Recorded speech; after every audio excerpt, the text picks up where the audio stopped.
नाम धर दे गुरु वशिष्ठ नाम धर देगा,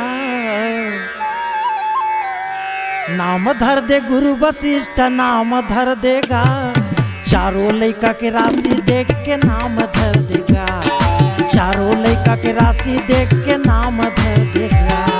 नाम धर दे गुरु वशिष्ठ नाम धर देगा, नाम धर दे गुरु वशिष्ठ नाम धर देगा, चारों लड़का के राशि देख के नाम धर देगा, चारों लड़का के राशि देख के नाम धर देगा। नाम धर दे गुरु वशिष्ठ नाम धर देगा, नाम धर दे गुरु वशिष्ठ नाम धर देगा, चारों लड़का के राशि देख के नाम धर देगा, चारों लड़का के राशि देख के नाम धर देगा।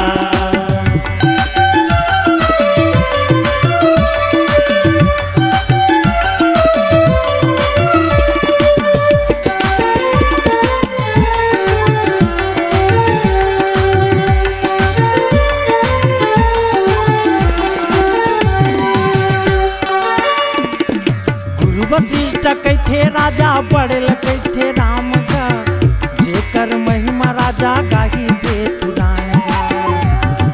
गुरु वशिष्ठ कैथे राजा बड़े कैथे राम का, जेकर महिमा राजा गाही बेतुरान का। नाम धरत हूँ राजा में हाँ नाम धरत होगा, नाम धरत हूँ राजा में हाँ नाम धरत होगा, चारों लड़का के राशि देख के नाम धरत होगा, चारों लड़का के राशि देख के नाम धरत होगा।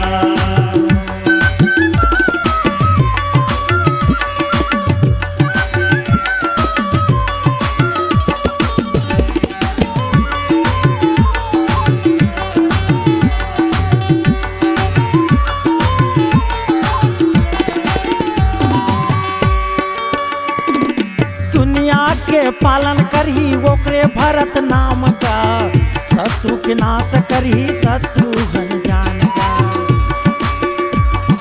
दुनिया के पालन करही ओकरे भरत नाम का, शत्रु के नाम करही शत्रुघ्न जान का।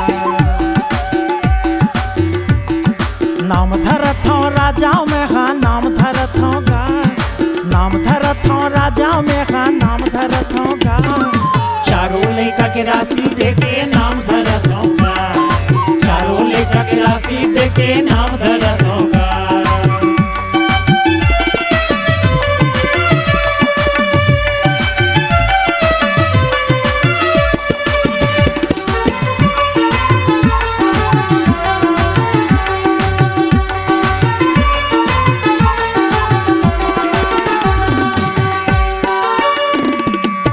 मन संतोषे सब हिना के हो, जहाँ तहाँ देता आशीषा।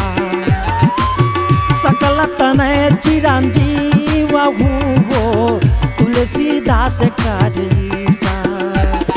नाम धर दे गुरु वशिष्ठ नाम धर देगा, नाम धर दे गुरु वशिष्ठ नाम धर देगा, चारों बेटा के राशि देख के नाम धर देगा, चारों लड़का के राशि देख के नाम धर देगा, चारों लड़का के राशि देख के नाम धर देगा, चारों लड़का के राशि देख के नाम धर देगा, चारों लड़का के राशि देख के नाम धर देगा।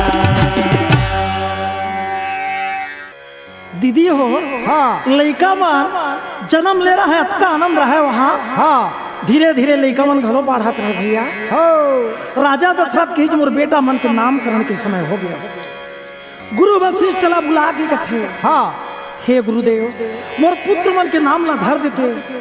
गुरु वशिष्ठ बोली राजन ये तोर बेटा मन के नाम तो अनेक है, लेकिन मोर मतियों अनुसार मन के नाम ला धरत हो हाँ जी जे आनंद के सुख राशि है ओकर नाम होई तोर बड़े पुत्र के राम। हाँ संसार के पालन करे के शक्ति है ओकर नाम होई भरत। हाँ हे राजन संसार जेकर आधार में टिके ओकर नाम होई लक्ष्मण। हो हे राजन जेकर नाम ले हम शत्रु के नाश हो जही ओकर नाम होई शत्रुघ्न। चारों धन बेटा के नाम ला धरे भैया। हाँ। राजा अनेको दान करे है उस समय जय जयकार आकाशवाणी ले हुआ थे, हाँ जी देवता फूल के वर्षा बरसावा थे,